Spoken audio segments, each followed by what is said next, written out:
Hi, and welcome back to King Po Myers. I'm Ariadna. And I'm Dylan. And we're back with hashtag KPM Supernatural. Another Tuesday once more with Sam. Hi, Sam. Hi, guys. How's it going? It's going. I'm excited for today's episode. Me too. Me three. We're on today's episode. We are talking about spirits and traditions from all around the world. And we're going to keep it close to our hearts because we're going to talk heritage stuff between Sam and me specifically. I'm here to learn. Exactly. She's the peanut gallery.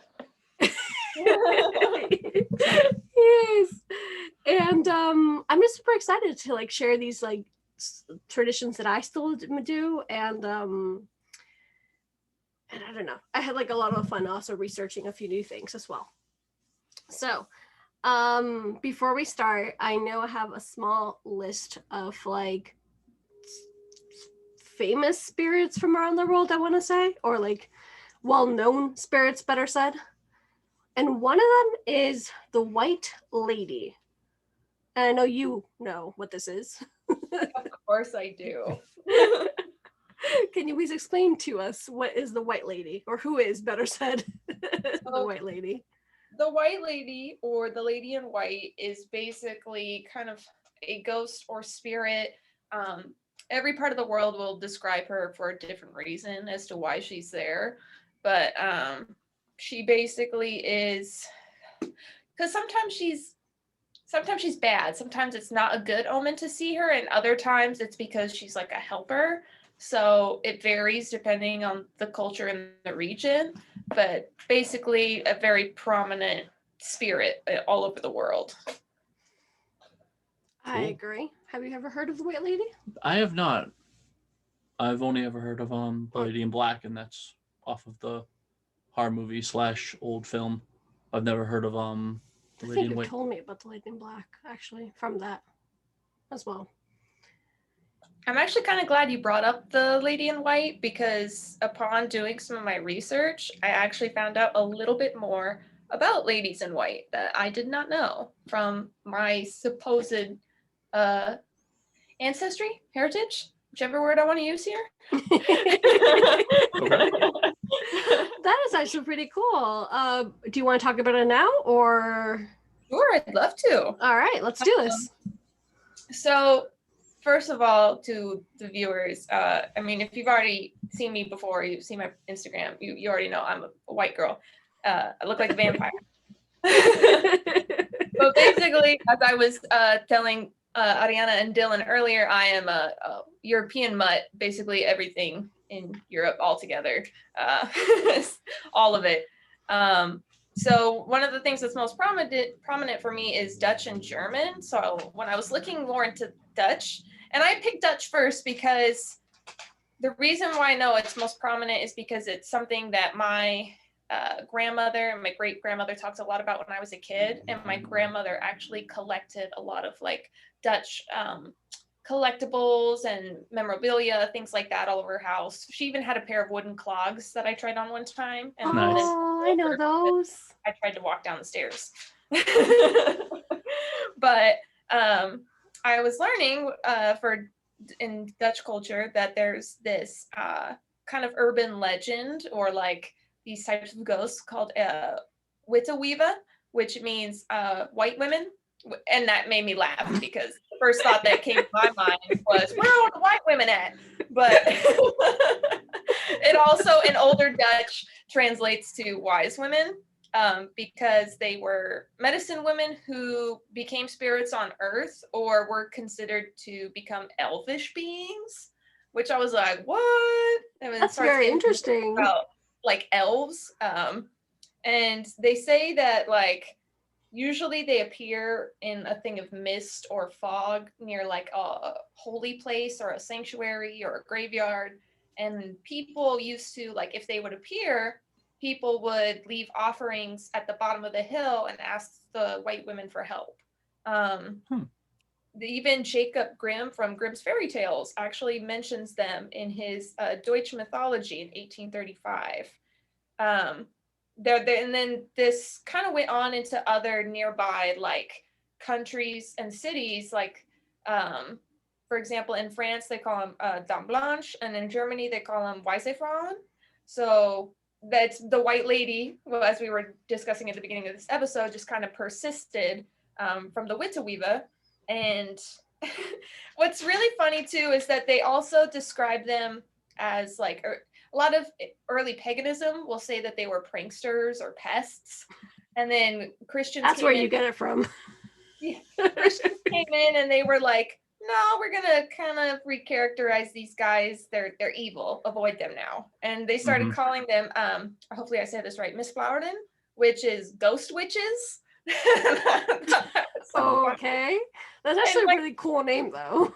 It is. I like that thought of ghost witches. Like, it was just coming up with shit all over the place. But one of my favorite things too is that, like, if you try to look into, okay, so we thought they were pests and pranksters. What exactly did they do? And I found some like pretty funny shit where there's this like part of the urban legend is that if you throw a peening anvil, which is apparently a thin pointed anvil used to sharpen scythes.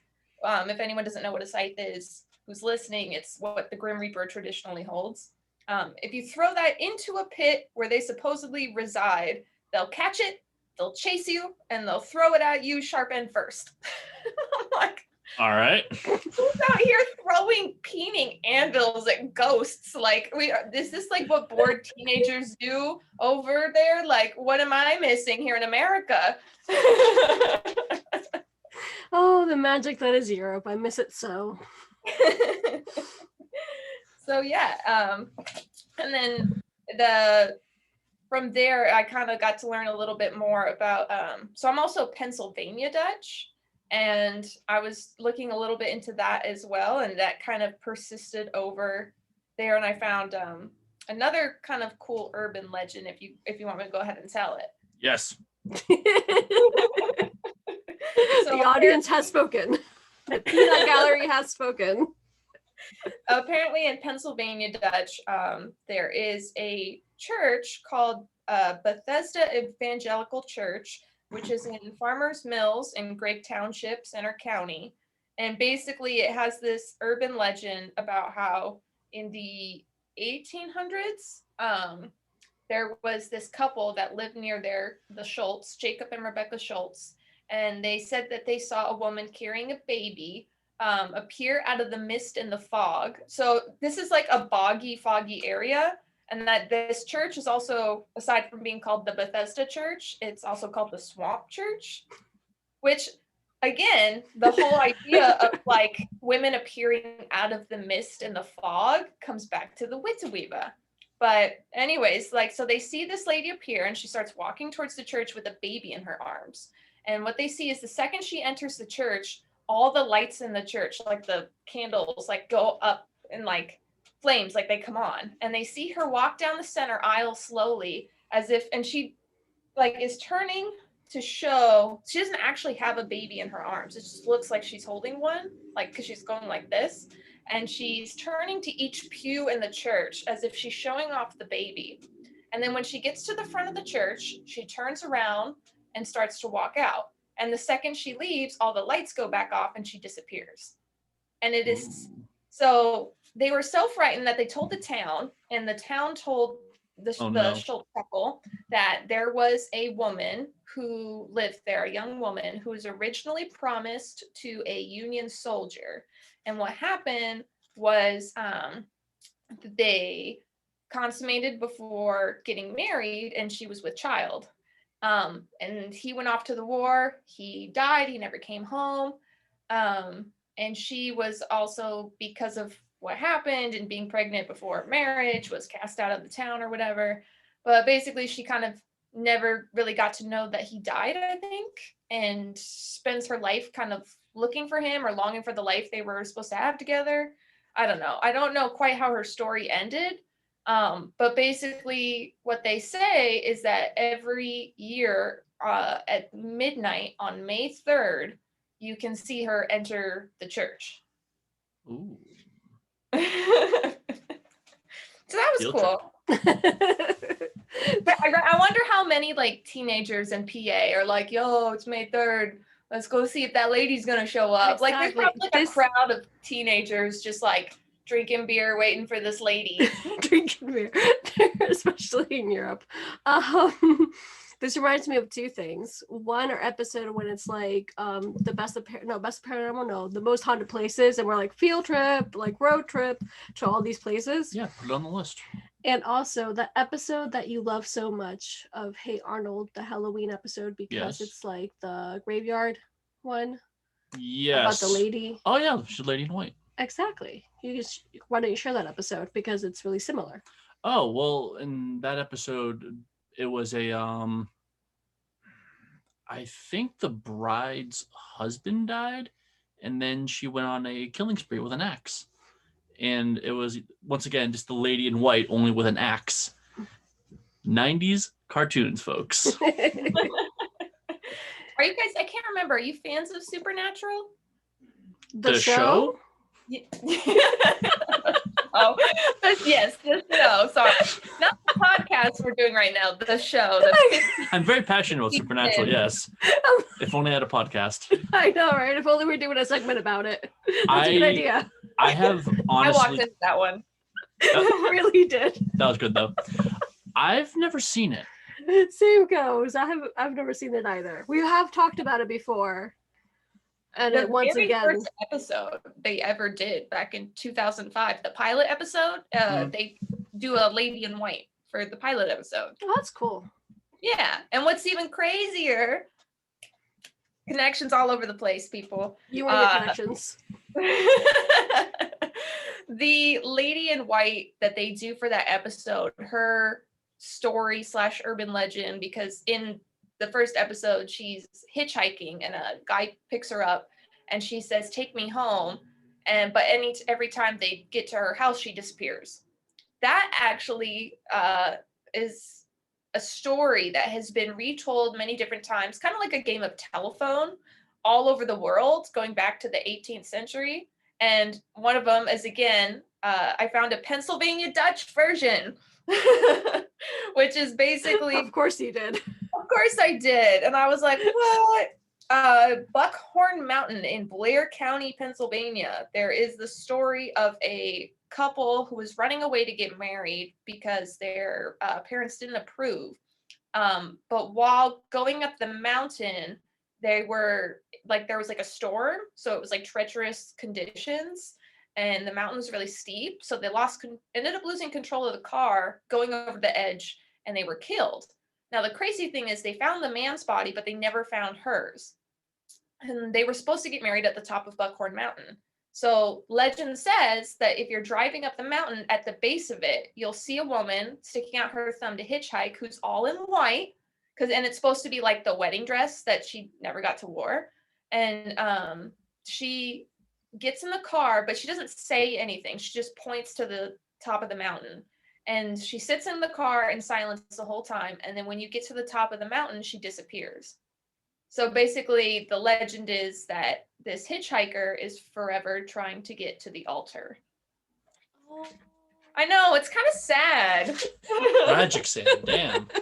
I mean, and then of course, Supernatural's version is like, she's like, take me home. And then like when they get there, she's like trying to kill them, and then it turns out that she had like killed her children, and that's why she was avoiding home. Oh. Because she didn't want to face the ghost of her children. Oh. Makes sense. Especially after you kill them. Okay. Talking about you and your connections. I actually have the next one on the list and I did it for you specifically. Banshees. Banshees, of course. They're one step away from Women in White because, like, sometimes the women in white die because of like a tragedy and they're upset. Like La Llorona would be that because and she's a lady in white who's upset that she killed her children. Just again, supernatural. Exactly. But again, it's one step away from becoming a banshee. The banshee is the one who wails in pain and screams and is in agony over her pain. Is the lady in black a banshee? No, I don't think so. Well, Because doesn't she scream? remind me again. I remember in that movie, her son died, right? Yeah, I There was think it was. a dead boy. Yeah.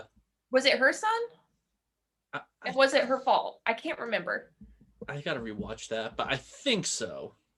Because I only watched that movie once. And again, my biggest thing about The Lady in Black was I was like, your house is fucked.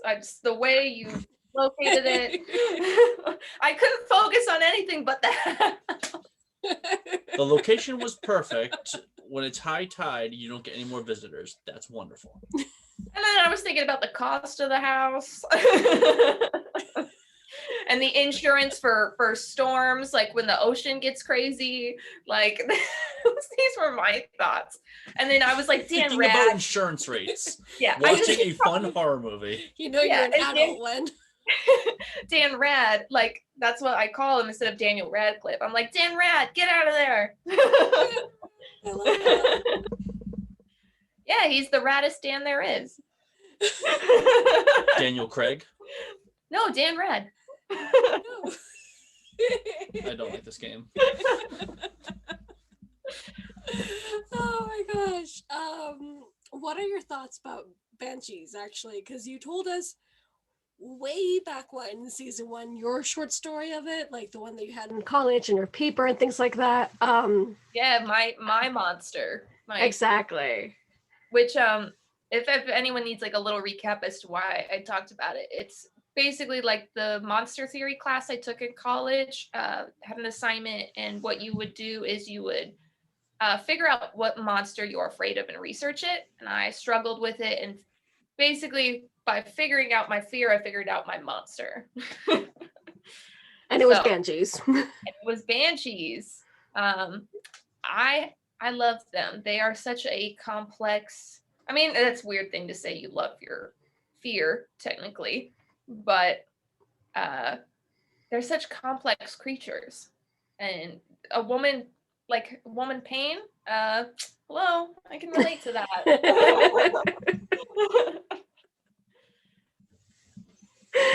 Yes, we can relate to that very, very well. I don't think it's weird that you like your fear in that kind of sense. Well, You're owning it. It gives you dominion over it. I guess what I like is that in figuring it out and discovering it, that it's this thing I can relate to and thereby understand myself better. And exactly. That's kind of what I think I like it. Kind of why. I definitely agree with that statement. I feel like, but that happens, well, it should happen, of course, therapy and things like that. They don't all have to be banshees by any means. It's therapy through monsters. Man, and people say you don't learn nothing from horror. Exactly. I'm learning that throughout the start of this podcast and then some, my goodness. Once again, that reminded me of the same episode that we talked about, Most Haunted Places, about that woman in the hotel and all the lavender in the world. Oh yeah. That was heartbroken, basically. Oh my goodness. The other things to touch on would be, I thought of angels as well, as far as like spiritual beings go, of course. I only know a little bit about angels, believe it or not. I know more about demons and hell and all things on earth than I do angels. I mean, I have my supernatural knowledge, my supernatural wiki in my brain. And then of course, you know, in the Bible, the way angels are originally described are like, I don't understand how people think angels are so freaking angelic if you actually look at how they're described in the Bible, because they're horrific. They're like giants with multiple wings and tons of eyes. Like, what?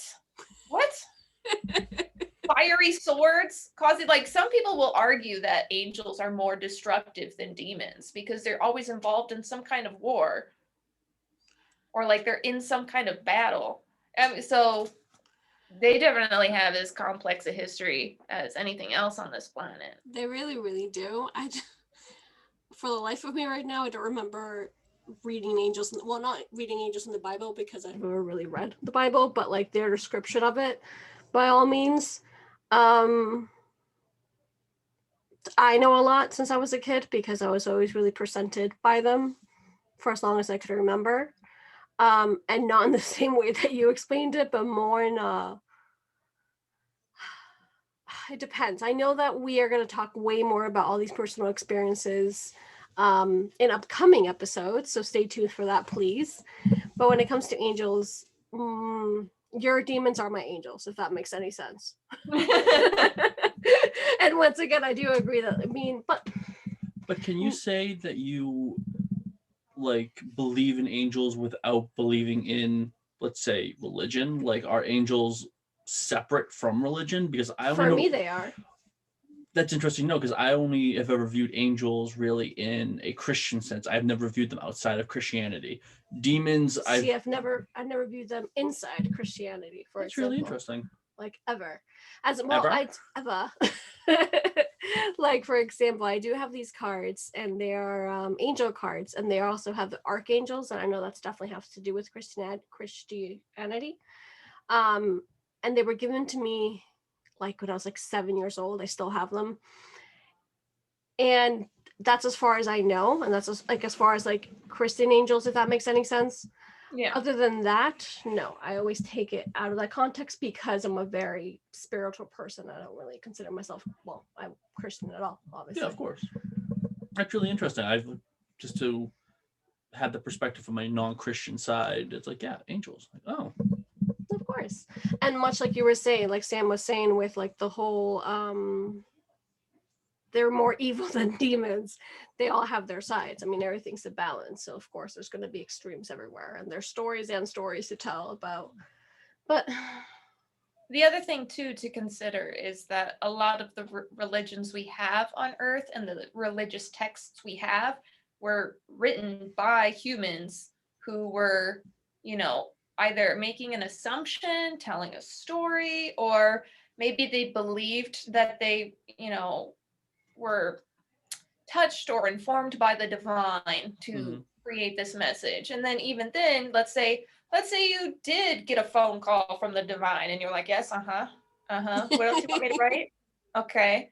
And then let's say you did write that text. Then again, over time, people would read that text and then rewrite it with their interpretation. Exactly. This is exactly what I was trying to get to as well, because it's like playing telephone over and over again. So you definitely, and you can call it what you like. I mean, once again, this goes into probably a whole different subject that's not even angel related, but it's more of like what you actually want to believe in.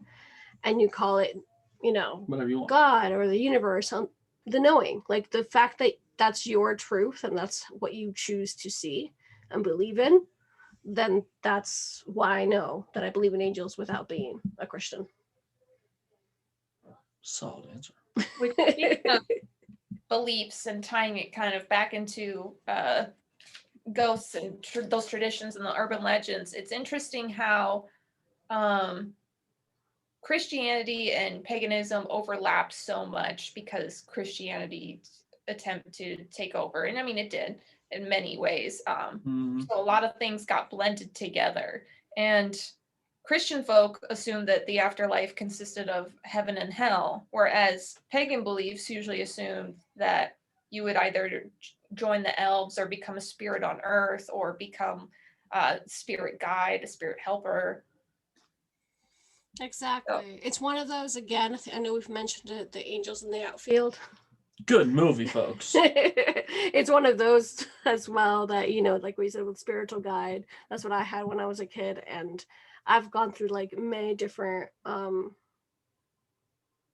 seance and don't know what else to call them right now, to be honest, but those kind of places where you find your truest self and you just see these beings, basically. Going back to more traditions, are you ready to talk about what's it called, holidays and spiritual rituals a little bit more? Yes, because I am, you know what, I'm the most excited to hear all about yours because even without like like even just researching mine, like just what I know from like my life up to this point, like yours is so colorful and rich in celebration. Like, Yeah. no offense, white people, but we were like, oh, you're dead now. Like, that sucks. Don't come back. Like, Don't come back now. Don't go a knocking. like a lot of it, there was so much fear based in a lot of the superstitions that we Yeah, had. exactly. Going to this, you guys have like colorful cemeteries where all the tombstones are beautifully painted, and you have picnics at the cemetery with your loved ones, and like, what? Why don't we do that? I wanted to. I agree. I totally agree. I'm up for celebrating. I think. You want to say something? Well, yeah, not to get into like too much about religion, but I mean, Christianity, especially in the US, I mean, and from its early roots, when they were, raging wars against other religions, it was a type of control. Like you were saying about, I think it was about the lady in white, like, oh, like, they're helpful, they're nice. Christians, no, they're evil, burn in hell. Like Christians, like, that's kind of their thing. Like they took everything, and anything that they didn't agree with was evil, and Satanism, and pagans were like, no, Yeah. Witches are cool. Like, it's okay to be a witch. A lot of early Christianity was a lot of fear mongering. Exactly. And that also goes with any other religion as well. I mean, not only Christianity, even though that's the one that we're speaking about the most, but that's what happens when you have fear. You're letting it control. And I feel like with fear, it controls you way more than any other emotion. Because the moment that you're scared of something, no matter if it's something really small or really big, like that's it. Like you have to overcome fears. But once again, this goes more into not even motivational stuff. It just goes into like history, what we're talking about, basically. Don't fear the Reaper. So, Couldn't resist. it's of course. Sam and Dylan are like nodding yes. Because I think both of us instantly heard the guitar in our heads, like, Yep. And that's why. I do agree. For me, it's bizarre to say it out loud, I guess, but death is a celebration because you're celebrating somebody's life rather than somebody passing away. It's sad at the same time because you're going to miss that person, of course, and you truly treasure that person, but you're celebrating their life and everything that they have achieved throughout. We haven't really talked, Dylan and me, about our funeral by any means, shape, ways, or form, not as a common topic by any means. But I have said, I'm like, I want mine to be a celebration, like something fun. Like I want to make sure, that I lived my life to the fullest, and that the bubbly, talks a million mile per hour, Disney loving girl that you see right here, well, perdures rather than like I'm gonna happy all play sad. Thanks for the Memories by Fall Out Boy, and then my casket's gonna explode with confetti. See? There you go. Oh my I just gosh. want a simple Viking funeral. Put There me on you a go. boat and light it, and make sure it burns fast before the Coast Guard's like, no. So, Assholes. I want a Viking funeral. I know. We have talked about this very little, especially because, okay, so before I get into like the customs that I really want to talk about, I was born in Venezuela and I have Ecuadorian heritage, so I'm talking about one from Venezuela, one from Ecuador. I grew up here, hence my accent, but then I moved to Europe when I was like, I don't know, 12 years old, basically. And before I tell you my stories, one of them was with Dylan, actually. This is a plus, basically. The cemetery I went to in Barcelona. Yes. Can you tell them about that? Oh, this is a cemetery in Barcelona. Fun fact. It is. They have cemeteries in Barcelona? This was like nothing I'd ever seen because it's a cemetery that's in a mountain, and they really don't have tombstones, at least in this cemetery. Everyone gets a big old mausoleum. Mm-hmm. Everything is massive, and it's just like you're walking around all these mausoleums, and it was a very different feeling than, I grew up in New England, so I'm used to, old rickety New England graveyards, which I love. But The ones in Barcelona are just spectacular, and it's like a tourist attraction. Like you go to the cemetery. And that's pretty much Europe in general as well, of course, and not only Barcelona, it's not only Spain. But right before we moved here, I had to take him to that specific cemetery on purpose because I knew that he was just going to love it, and they're just amazing. So that was just a bonus, basically, one, because we started talking about this kind of death. So I'll start the one with Venezuela in Spanish. And it's called the Festival of Los Diablos Danzantes, which means the Festival of the Devil Dancers. Ooh. And it's where you can see local men, and they're Chippendale. I'm just kidding. I wouldn't be shocked. Oh my god. They're donning grotesque devil masks and blood red costumes to symbolize that they become, quote unquote, again, the devil dancers. This troupe performs in the central square of the town or the city or around, like, all around Venezuela. And they're adorned with rosary beads, crosses, maracas, right? Yep. And they parade to the streets with the rhythm of spooky musical poems. Rhythm of spooky musical poems. What exactly are you reading the poem and playing music at the same time, or what is that? With the maraca. So, like, if you know Latin America, which everyone does at this point in their life, we're very lively. We love to dance. We throw huge parties just for the hell of it. And our music is very important to us. So it's into the rhythm of maracas and like drum beating. So like they're going down the street. You, Mr. Dylan, has seen something similar, not exactly the same, but it's very typical also in Spain. I took you like 2 years ago, my God, probably more, to be honest, because it's 2021, where you see these guys in masks and they have like fireworks, but like they have like the fireworks that I don't know how to explain it, but like like the sparklers. Yeah, exactly. And then they're dancing to like intense beat of drums and humming, and it's sometimes very quote unquote scary masks. It's kind of like the Krampus thing, just kind of all around. It's not only for Krampus. That's what I was thinking when you were explaining it. Like, exactly. Krampus with more music, basically. Yeah, exactly. And better rhythm. Yes, definitely.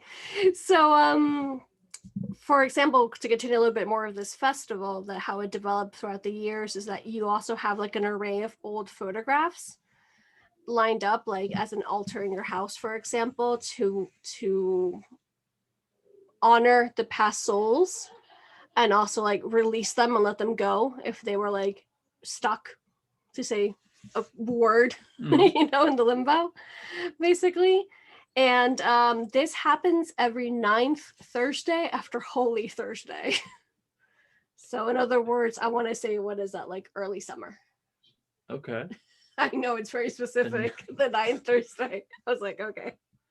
Because Holy Thursday, or like Easter itself, it changes every year, doesn't it? So yeah, I thought that was fun because it's a mixture of like releasing the lost souls plus like seeing devil-like creatures dancing the streets with like this intense music.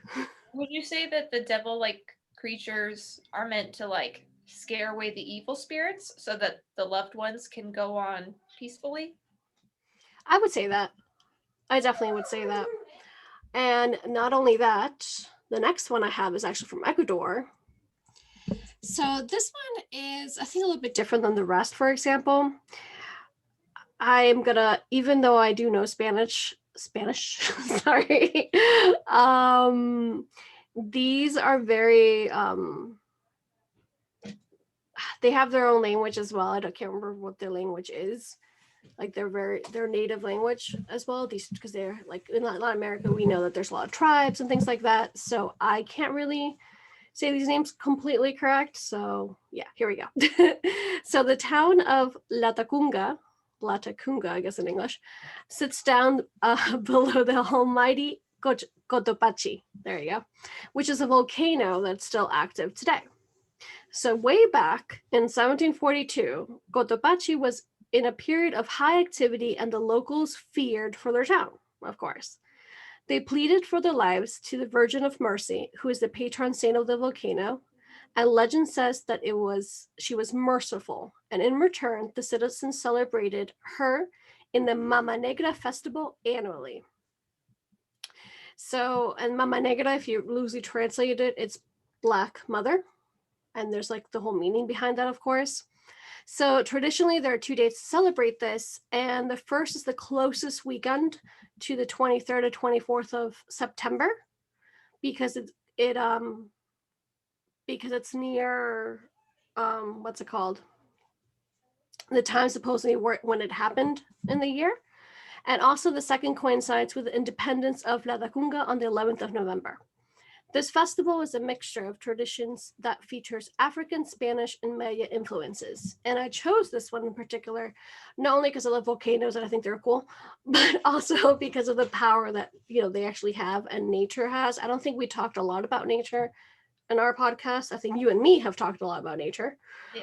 And its power, of course, but not on the podcast itself. And with this one, what's so interesting, and the more that I asked about it and what people were telling me, is that they once again, like everything else, they celebrate to the rhythm of drums and fire. So those 2 things are like super prominent.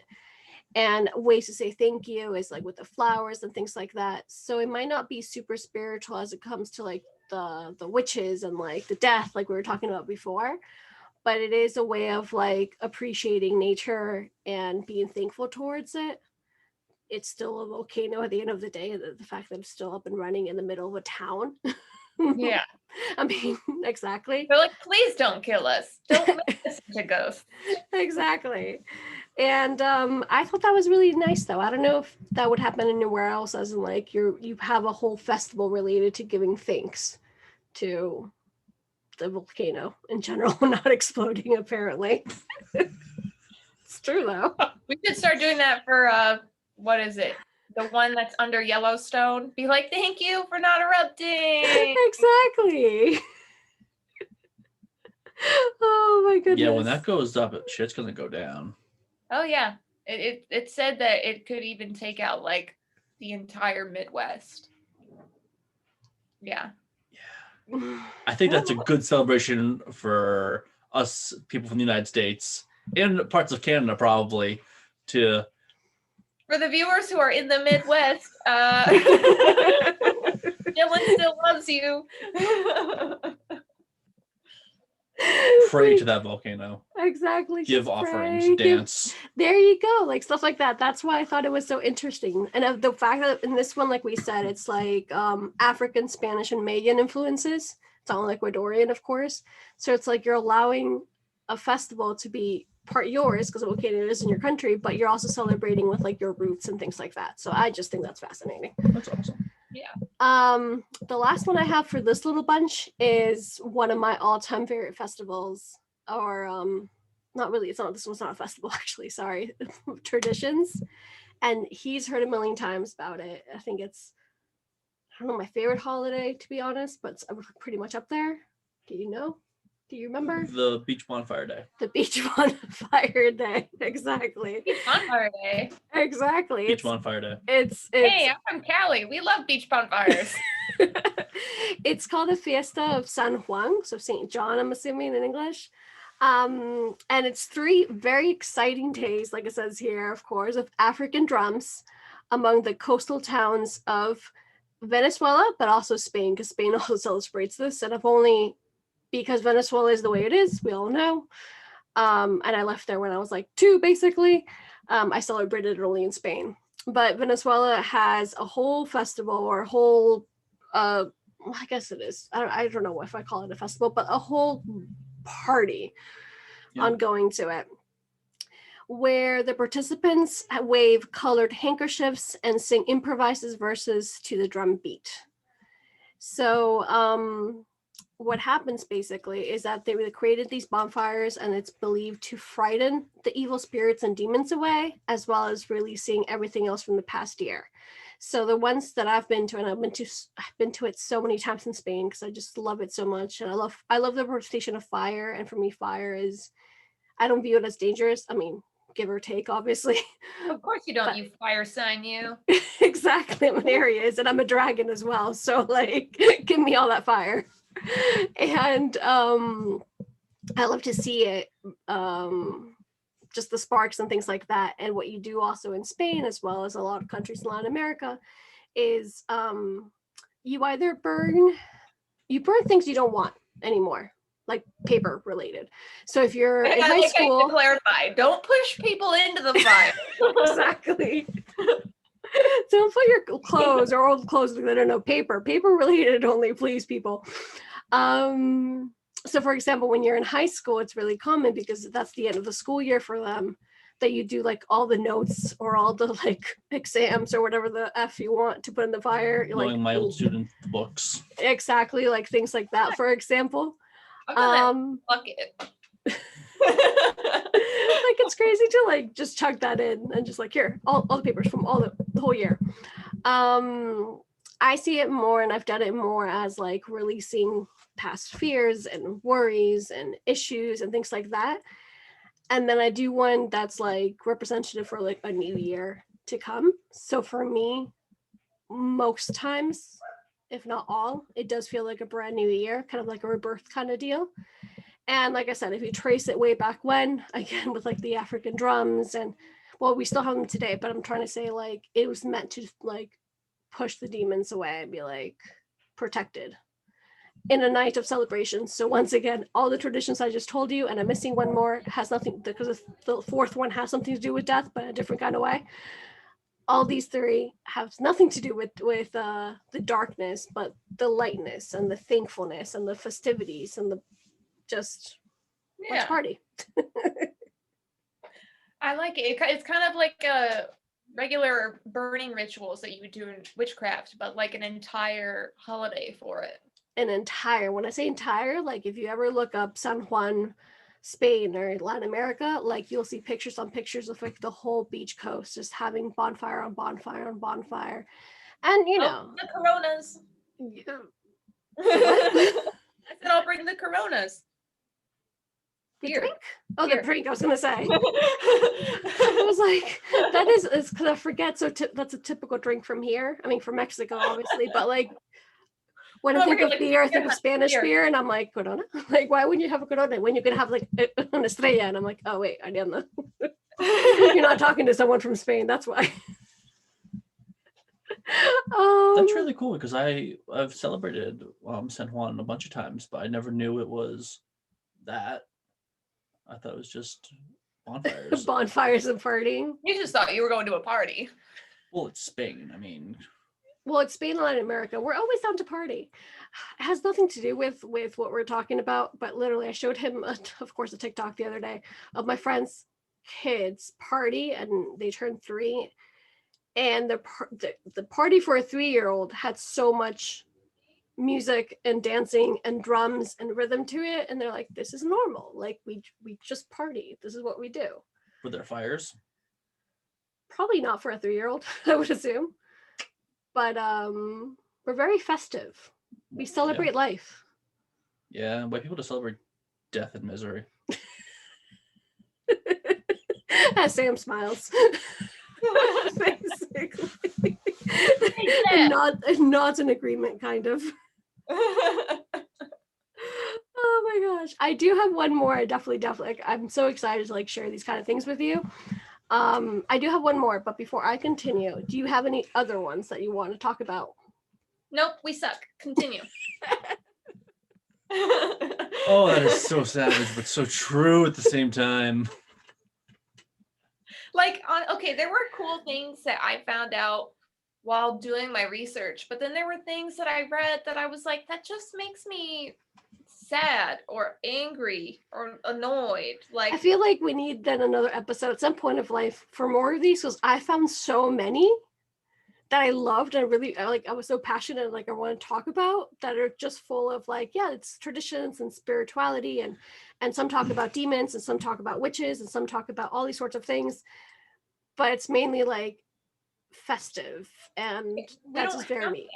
Like my white people over here don't have too much festive going on around death. It's a lot of us, and a good portion of this goes back to what we were talking about earlier with Christians and the fear. And to anyone who is Christian or has a history, this is like nothing against you at all. I'm talking about history here of instilling fear in people. And so then that fear kind of became a thing around death. And then you also feared like, oh, not going to heaven, I could go to hell. So that made you more afraid of death.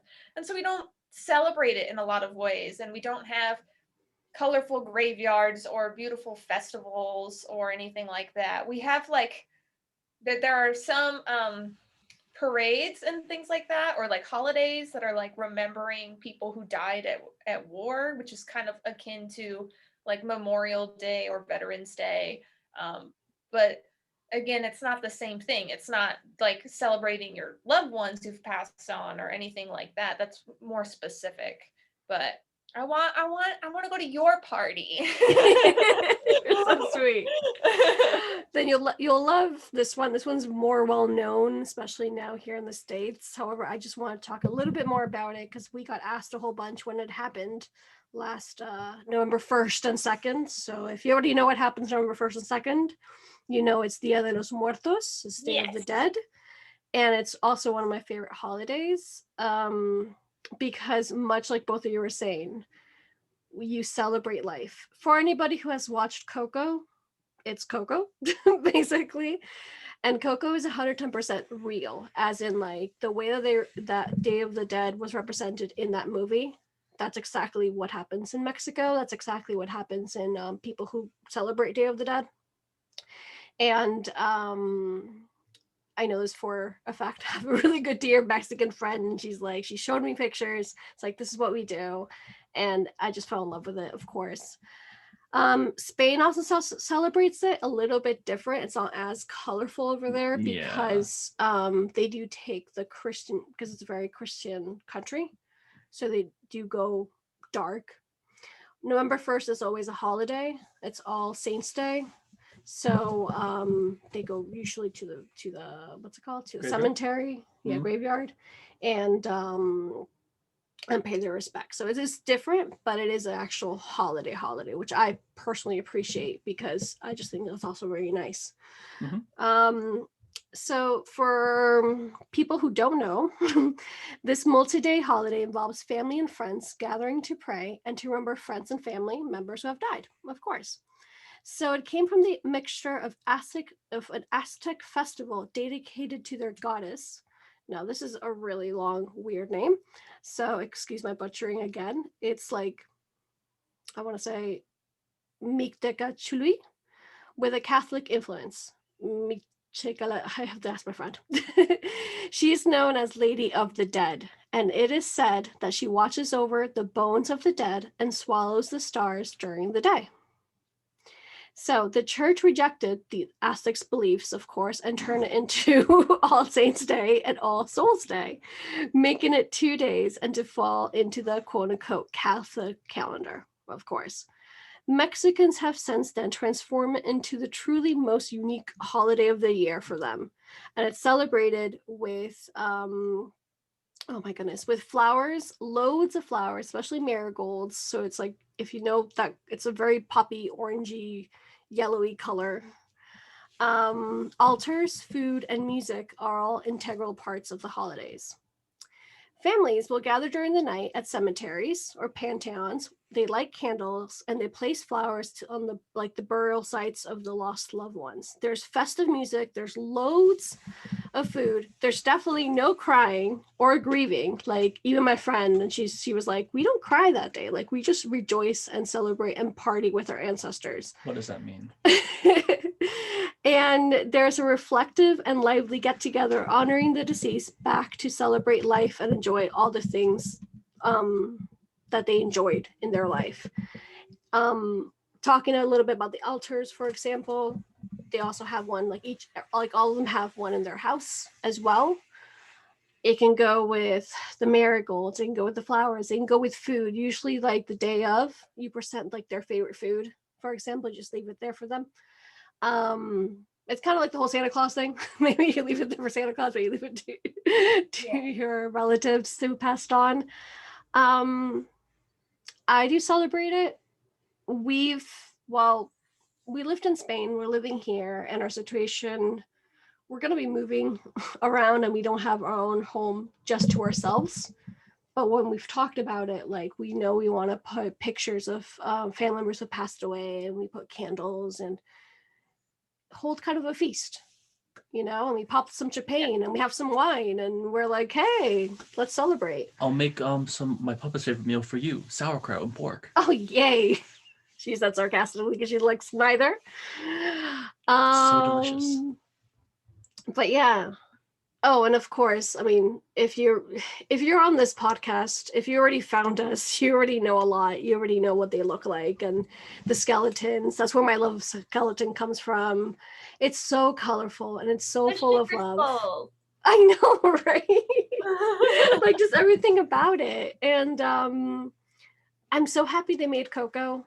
I know I'm a Disney living girl, of course, but the fact that they did it so well, and yeah, so that's Day of the Dead. On a roll with that lately. Pixar's like, we're gonna teach you all about life and death and stuff.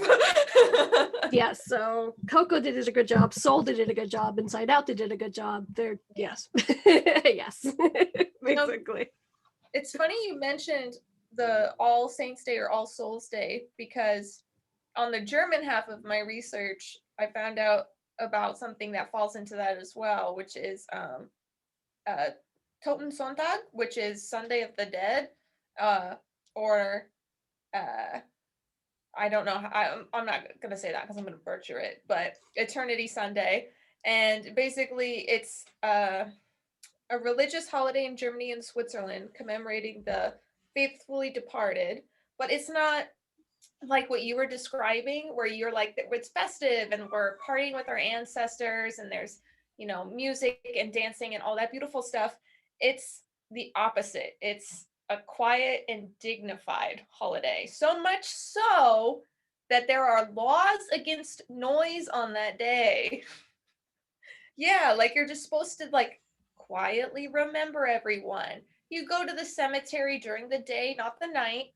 You pay your respects. You go home, maybe light some candles and have a quiet dinner. Maybe you set a place for them. But it's just like, you can see by me telling you how different that is. It's so different. Like, I've lived in Germany, and it's just so different. I would live in Germany again. Coming from Spain, coming from Latin America, I would live in Germany again for many reasons that we're not going to get into right now because it's not the point of the podcast. But I remember perfectly. It's a really random Ariadna story, but I was early 20s and I was working for the Spanish government, and I had to take a bunch of kids from Spain to Germany. And if you've been in Spain, if you know Spain, Spain is very loud. Spain is a very loud country. Yes. They speak loud. They just, it's just very loud. Especially comparison to Germany. And I remember perfectly going from the I want to say the Madrid airport to, I forgot which part of Germany we were in. I want to say Dusseldorf. It was like the most silent airport ever. Like, I kid you not. So I know for a fact how, like, the holiday discipline works because I've been there for that holiday. And if you think Germany's usually silent, that day they're definitely silent. But to, like, so the audience can understand, their airports. I'm not saying every single one of them every single time, but it was like, all of a sudden you hear these 20 Spanish kids being so loud. It was just insane to watch that, especially for a person like me that I've traveled the world, luckily enough, because life happens. And this is like the first time like these kids go out. It's like, why is everyone so quiet? I'm like, because this is how we normally talk. You don't have to yell every time that you're talking. So yes. Oh my God. It's just a random side story, but I had to tell it because it fit perfectly. See, it's not just me. It's my culture. I come from a very proud German family. And you speak loud though, dude. We know you do. You fit in Spain because you. Well, yeah. Because I have to talk the kids. But but even with friends. Usually when I run a class, it's very quiet. But what I'm saying is that I like the yin and the yang. I like how Germany has their, like, there's strict laws against speaking too loud on this sacred day, like cry quietly. The whole country becomes a silent library. Basically. You just have a bunch of like old librarians just walking around. Oh my god, that reminds me of Monster University. So random, I know. Such a good episode. I mean, good movie. The scene there. Oh my god, so nice. I like that you shared that as well. I feel like both are okay. Yeah, I don't think well, all of them are okay, obviously, but I'm trying to say, like, because they're so full of that contrast. Like, as long as you're respectful, obviously, and I'm like, and the way you explained it and the way that I lived it, it's not sad. It's sad, but it's not like you need to be crying all day, grieving all day, kind of sad. Yeah. If that makes sense. Like saying these things, like I totally agree with you. Like, there's nothing wrong with either celebration. This is like, we're just comparing, contrasting how different cultures celebrate these different days having to do with death and the afterlife. And one of the things I wanted to mention earlier too, when I was talking about how like a lot of what my research found was, a lot of it had to do with fear, is there wasn't really so many rituals or like festivals or anything like that, but there's a lot of superstition. We are a superstitious people, us white people. I think a lot of cultures are, though. I was looking into absolutely. this Asian show earlier, and it's so full of superstitions. Human beings as a whole, because we don't, like, there are things beyond our understanding, or we're just very imaginative. Like, all human beings, to be perfectly honest, are superstitious with different things. So, well, like you were saying, Sam, like, it's just that, us white folks, it's so grim. Like, I can only, like, when I would think I was like 12 years old, my grandmother died, and that was very, very difficult. And I remember that day so well. It was raining, everyone's in black, everyone's crying, and it was just this very, dark day, dark time, and like it left that very grim, dark feeling with me. Like, what if there were, bright flowers and people wore colorful things, and we were trying to like remember the good times and laugh and maybe dance? Like, I think that's much healthier than just what I've at least been exposed to, just dark and grim. And there's the tombstone, there's we're to be buried, cry, we leave. I think it's good that I know we've talked about this before, that you feel your feelings, so it's okay to be sad. Yeah, I mean, and people express grief in so many different ways. Exactly. Thing too. It's just what we're saying, especially for people who are just listening to us either the first time or people who don't really know us. Be sad, feel whatever it is that you need to feel, but at the same time, let it not just be all about that darkness, because you're honoring that person's life, and I'm pretty sure it was probably happy, most of it. At the end of the day. Exactly. I want people to know, people who are listening, is I don't want to culturally appropriate anybody either. Exactly. If that thought crossed anybody's mind, I don't want to do that. But I love the idea of celebrating versus the somber traditions. And another thing I'll point out, even about the superstitions themselves, is that going back to the old days, we didn't know as much about death, and there were so many different viewpoints, so many different things going on back then, that we developed these superstitions because we didn't totally understand the afterlife, and we still don't. But like we had more ideas of like, oh, your soul could get trapped doing this, and we need to free you doing that, and we have to do this to make sure your spirit goes here. And like, we developed more superstitions around it because we didn't know.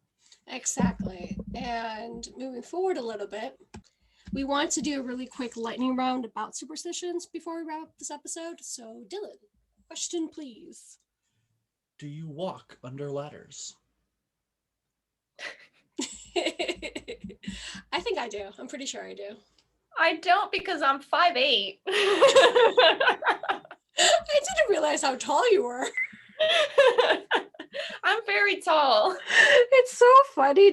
I mean, I'm going on a side tangent all over again, but until like with pictures, you never can tell unless like you're standing next to something, How tall are someone. you?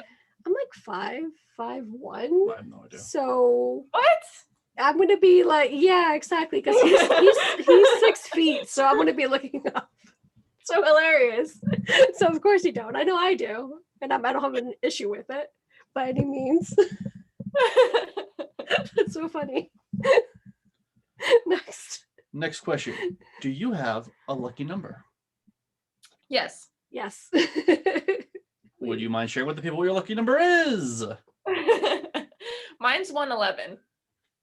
Oh, of course. Although lately it seems to be 77. Like the last 2 months. Which is good as well. Mine's 37. And it's a coincidence. It's actually Dylan's also favorite. It's a total coincidence. 37, but I'm also very fond of 39. Yeah, those two. Don't ask me why.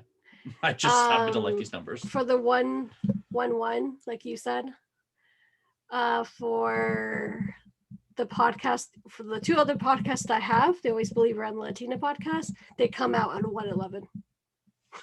It's so random. You also There's have like one that came out at like 77 too. I did. You mentioned both those numbers to me, and I was like, of course, of Of course. course. I love that. What else you got, love? Can you give me an example of something that you find to be lucky or unlucky? Or So, like superstitious? Why? Superstitious, Or... like something that maybe you find personally that brings you luck, or something that brings you some bad luck. Bad luck. I have like no my idea. own weird little like superstitions, especially around like driving. But like side one is for planes. I never enter a plane without tapping the plane twice. I will pat the side of the plane twice before entering the plane. I've seen many people do that. Literally, yeah. That's actually a very good question because I don't think I have an answer. I don't think there's anything I do that's like lucky socks, lucky hairband. Neither. I'm very minimalistic, so like I think the last thing would be something clothes material, because clothes related. I mean, because I donate everything, and then yeah. You were gonna say something, Sam? One. Yeah, unlucky one. I won't pick a penny that's tails up. I won't pick it up. It has to be heads up for you to have luck. Otherwise, if it's tails up, what you can do, and this is something that a lot of Scottish people do, and I think Irish too, which is if it's tails up, you flip it over so that the next person gets the good luck. So That's like, and cute. every time somebody like it, let's say you find one heads up too, you can continue to keep flipping it, and it's supposed to add to the luck for when someone finally picks it up. I love that, first of all. And talking about pennies, I like throwing pennies in a whale. Well, not a whale. In a what's it called? A well. Thank you. You just love my random or like fountain in a fountain. My husband, ladies and gentlemen, who laughs at me constantly at my broken English. I just see a beautiful whale, and then like you're just like trying to get in the blowhole, like just beer pong. Have you guys ever heard the phrase for the pennies? It's see a penny, pick it up, and you'll have good luck. Yes. Yeah. Definitely. So I like that one a lot. But that's like whenever I see a fountain that does it, I guess. I'll have to get back to you. If I know anything else, I don't know. Sometimes, but very far and few in between. Very, very far and few in between. When I wake up in the morning, I have to have both my feet on the ground instead of just one foot. Interesting. But once again, that like if I remember at that moment of my life, it's not an everyday occurrence. That's mainly like for you to take the day full on, like arch, you know what I mean? Like take on the day with both of your feet on the ground and move forward. Ground yourself for the day. Exactly. When I was younger, I always hated the idea of black cats being considered unlucky. So whenever I saw a black cat, I'm like, oh, luck for the day. Oh, that's cute. And then we have Binks now. Yeah, we both I mean, if you haven't seen our pictures yet, which I'm assuming you have by now, well, both Sam and us, we have black cats, so of course. They're Of so course. precious. We adore our black cats. I always wanted a black cat and a white cat, but like that was just like my thing. Yeah. So yeah, thank you very much for joining us today. That was lots of fun talking about spiritual traditions around the world. Yeah, learning more about our culture. Let us know one of yours. I know someone from Greek follows us. From Greek, my God, from Greece follows us. So I definitely want to know more because my name is Greek and I know all things Greek. Yes. Or if anybody it was listening who is Dutch or German and there was please. I don't know, please tell me. Exactly, because both Dylan and Sam are part German. I am fully German. Thank you. Do you want me to tell you the full list of what you are? Go ahead. For it. Go for it. I am Irish, German, Dutch, Swedish, English, Norwegian, Scandinavian, Welsh, Pennsylvania Dutch, and I think I hit all of them. It's like 9 or 10. And you're going to explain to your children one day that at a massive orgy once in Europe, your mother was born. Yes. Exactly. All of Europe got together and bam, now we get sunburn in the winter. Oh, right in the fields from Mr. Dylan. I always have my sunblock on. I gotta say it again. Irish, English, Dutch, German, Swedish, English, Scandinavian, Norwegian. Sounds like a tongue twister. Pennsylvania, Dutch, Welsh. Yeah, that's 10. 10. That means I missed one before. Exactly, you did actually, because you named 9. I always have to say it the same way to remember them all. My mother had made a list for me. Oh, that's so nice. I should take those DNA tests though, because my father was adopted. So we don't actually totally know what he is. They say that he's was Scandinavian and Norwegian, so I got Viking from him. But there's like a whole bunch of other stuff. I don't know. Have you ever done the whole Ancestry.com or 23andMe? I want to do the 23andMe, I think, or one that's similar.